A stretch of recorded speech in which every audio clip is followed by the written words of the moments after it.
Magandang araw mga kaibigan. Bigyan natin ng reaction, opinion itong post ng Broken News Public Profile. Pahayag ito ni Congressman Sindanya ng Akbayan. Sa halip na humalili si Sara, minabuti na si Percival Sindanya na sila na lang ang aayos sa Pilipinas kung hindi ito kayang gawin ni Presidente Marcos Jr. Hinimok din ng LGBT rallies si VP Sara Duterte na mag-resign na sa pwesto habang maaga pa dahil talagang disgrasya daw ang kahihinatnan ng ating bansa kung maalis ang ating presidente at papalit si VP Sara Duterte. Para sa grupo ni Percival, mas mabuti pa daw sila na lang aayos sa problema ng bansang ito kung hindi kayang gawin ng ating Pangulo. Ito yung exact word niya.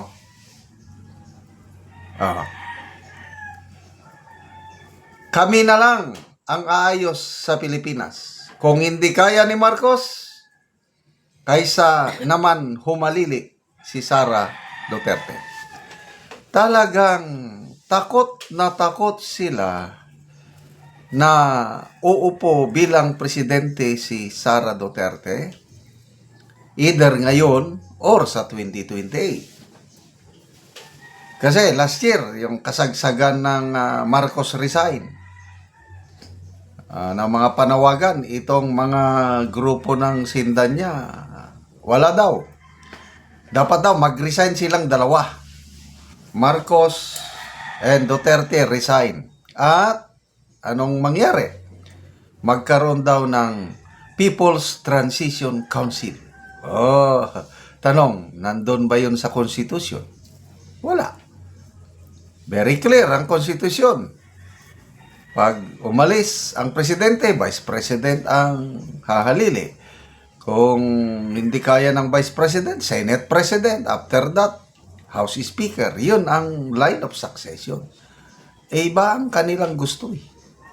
Sila na lang daw. Okay, tingnan natin ang reaksyon ng taong bayan. Ilan ang nag-react? 50,000 nag-react. 47,000 ang tumatawa. 1,600 lang ang nag-like. 530 ang galit. So, halos 98% ayaw dito sa idea ni Congressman Sindanya. Comments. Tingnan natin. Dami yung nag-comments. Greg Jan Largo, hoy! Kahiwe bo. Naghiwe. Benedict Gokong, maniniwala lang kami kung maayos mo muna ang bibig mo. Ganyan. Nehan, pangamo nga, di mo maayos, Pilipinas pa kaya. Huwag mo kami pinagluloko, isa ka ding NPA. Ese Masilungan, nako po, malala na ang sira talaga niya. Ngayon pa lang wala sila'y nagawa, tapos sasabihin sila ang aayos sa Pilipinas. Ay nasaan ang utak ng mga taong ito? It's been 57 long years. Tama ba? 1968 sila nagsimula. Magpi-50 ano na? 58 years. 2026 na ngayon eh. So, the longest running communist insurgency war in the world, Pilipinas na. Gusto nila talagang pabagsakin ang demokrasyang gobyerno sa Pilipinas at sila ang gustong mamuno. Nawala na lang si Joe Masison. Kung sino yung pumalit kay Jimo Sison, wala naman. Actually, ang naiwan na lang, ito na lang mga nasa Congress. Sa kanayunan, kung meron mang naiwang armado nila, mabibilang mo na lang sa kamay. Insignificant na. Pasalamat tayo kay Tatay Digong, yung nasimulan niyang NTF-ELCA, na salamat naman at itinutuloy ng Marcos Jr. Administration, itinutuloy ng AFP-PNP. Kaya, wala na. Nung una, medyo takot ako. Nag-retire ako 2015. Takot ako pumunta sa aming farm sa Bulubundokong area dito sa Mindanao. Kasi malakas-lakas pa ang NPA noon. Baka gapusin nila ako eh. Kaya lang nung umupo si Tatay Digong, wala. Talagang bungkag lapinig kung sa Bisaya. Wala na.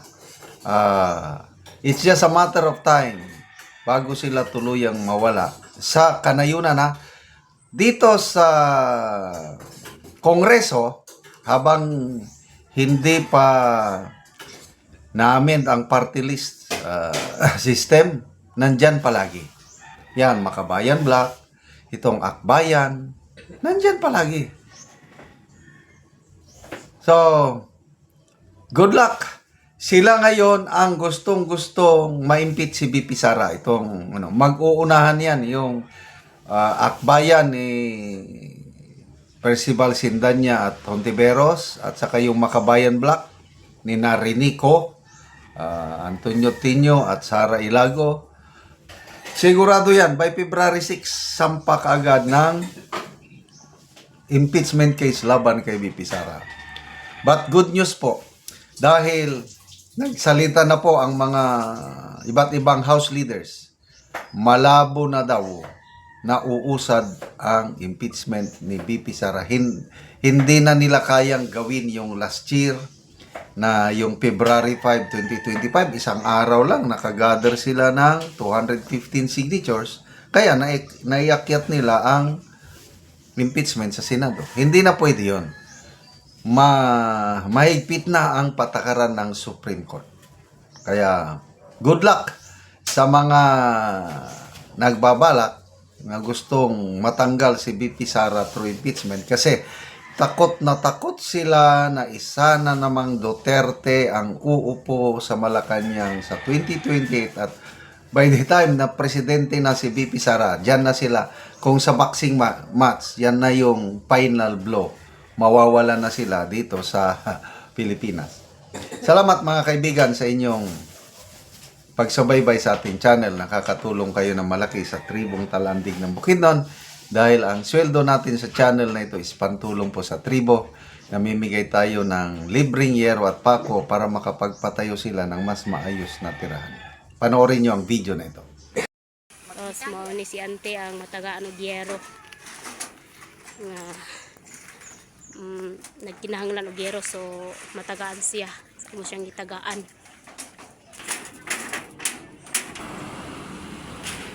So mao ni ang hitsura sa balay ni ante. So amo siyang gitagaan og yero aron makaatop.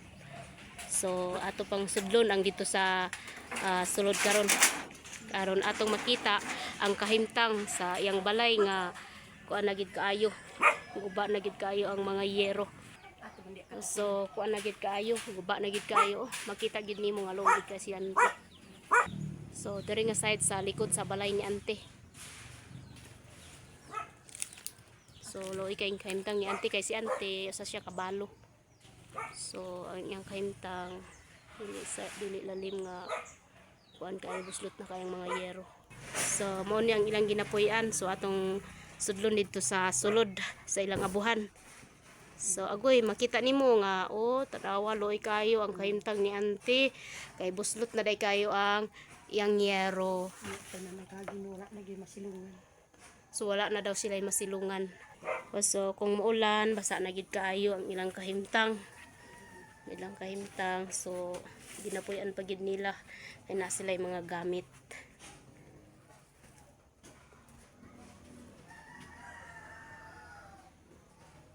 So makita nimo nga luoy gid kayo. So karon ante unsay imong masulti nga nakatagaan kag yero? akong masulti lang Na gyud makaatop kayo. na gyud ka. Oh, dako nang gyud kay akong pasalamat nga nakaatop ko una, pasalamatan ako ang Ginoo nga gidungog gyud akong Pila na dai ni ka tuig ante? Mga muduol na ni siya mga 30 years. So na kay bana ante. Wala na ko bana. So mga anak na lang ante. So dako kay mong pasalamat. Dako kay akong pasalamat sa nagdumala niini labi na sa nagdala og labaw sa tanan sa Ginoo. nga Sige ginugog ante, gyud akong salamat mga panguluto kayo. nga na makaatop na gyud ko. Makaatop. Naot ko nga daghan pag gyud parehas nako nga matabangan. Sige ante, salamat. Sa tanan.